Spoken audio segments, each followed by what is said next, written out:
Chers compatriotes, chers amis, il y a une semaine, nous prenions l'engagement de remuer terre et ciel pour que le crime d'État de Chakona ne reste pas impuni. Rappelons rapidement les faits. Dans la nuit du 22 au 23 juillet 2018, 13 jeunes Congolais sont froidement exécutés dans un commissariat du 6e arrondissement de Brazzaville. 3 semaines plus tard, l'indifférence des autorités locales est sidérante.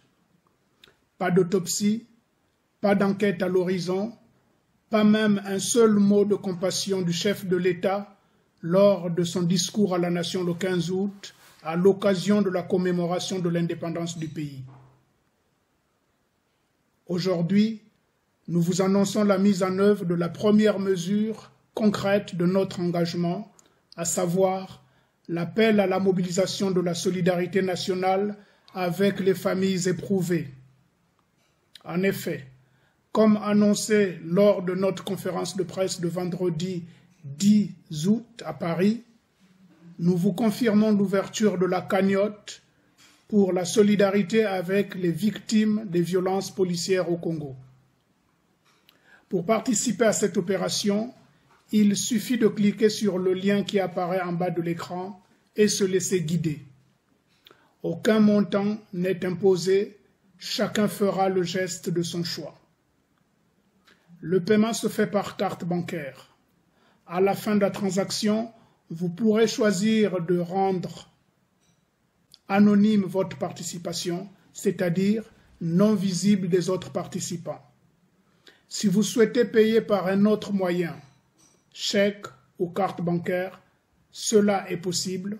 Il faudra alors nous contacter au 06 32 19 43 08 ou par mail à assos.mur@gmail.com.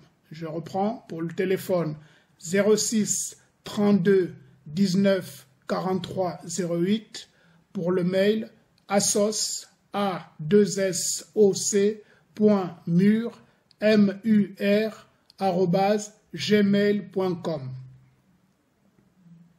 Cette opération de soutien aux familles des victimes doit être clairement distinguée de notre engagement politique pour l'alternance démocratique au Congo. Elle ne doit faire l'objet d'aucun amalgame. Quelles que soient nos opinions politiques, rien ne doit nous empêcher de venir en aide à des compatriotes frappés par l'arbitraire. Ce geste de solidarité est inédit dans l'histoire du Congo. Il vise à interpeller la conscience nationale de l'intérieur comme de l'extérieur à travers la diaspora.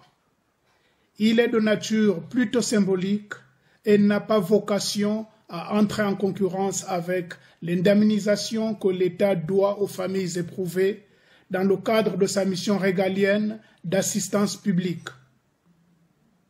En remerciant d'avance tous les compatriotes et tous les amis du Congo qui contribueront au succès de cette cagnotte, nous nous engageons à vous rendre compte en toute transparence par voie médiatique, aussi bien du résultat de la présente collecte que des modalités de sa remise aux familles destinataires.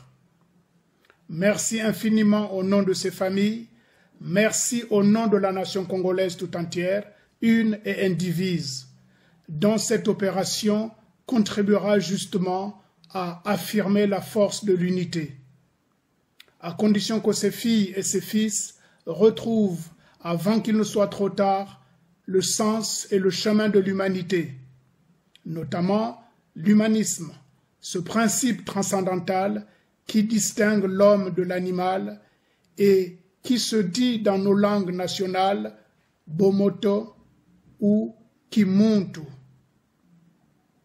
Vive la solidarité nationale dans la fraternité pour que vive à jamais le Congo uni et solidaire. Je vous remercie.